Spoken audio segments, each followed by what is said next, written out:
So another really exciting project is called EHR Data. EHR stands for Electronic Health Record. And they're an in-development, HIPAA-compliant electronic health record project from established medical industry professionals. It is a team with a ton of experience in the pharmaceutical industry and medical industry that sees the potential of Bitcoin and is building a product to leverage that.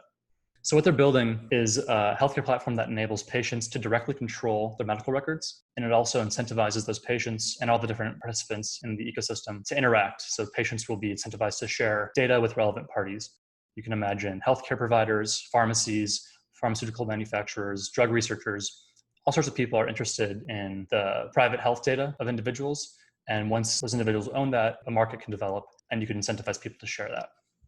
Their initial product is focused on opioid prescriptions in Missouri. So it's a proof of concept.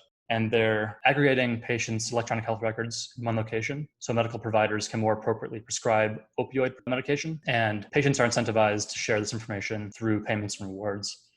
The process starts with the doctor writing a prescription and tell EHR Data, which is this central repository on Bitcoin, the contents of this prescription. And what EHR can do is they can add value by running tests on the prescription and the user's health record to see if there's going to be any adverse interactions. They're also going to tell the doctor what the MME or the milligram morphine equivalent is for this patient to make sure that they're not being overprescribed opiates.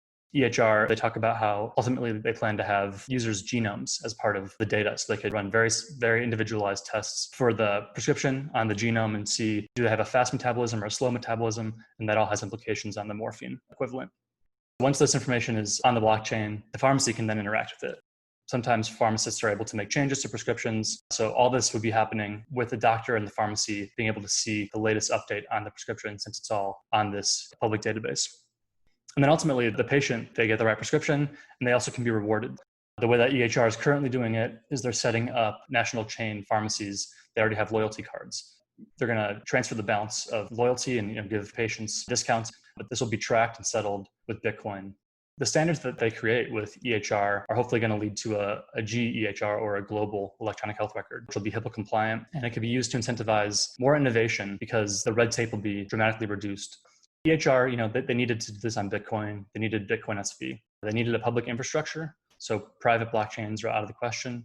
If you're going to have a patient health record on chain, if your business fails, this can't disappear. So it's on public infrastructure of Bitcoin.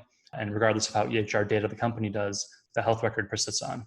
And then it also needs to be able to process micropayments, and it needs to have no cap on scale. They want to have billions of prescriptions written on chain per day, and they're going to need to have infrastructure that can scale and can scale today.